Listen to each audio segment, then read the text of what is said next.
How to buy Tezos crypto on Binance website. Hello guys, in today's video I'm gonna show you how to buy Tezos on Binance in easy fast way. First thing we do, we go to Binance. This is the home page as you can see. Now go here to login and log into your account or make an account from here. Then go here to markets in the top, click on markets and go down. You will find all cryptos here and search for Tezos here.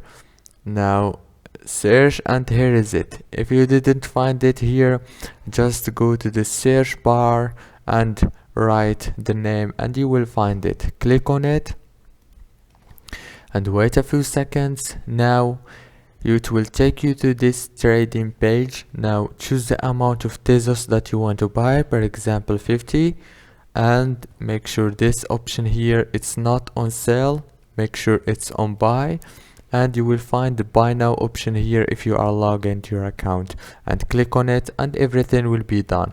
That's it for today's video. Don't forget to like and subscribe.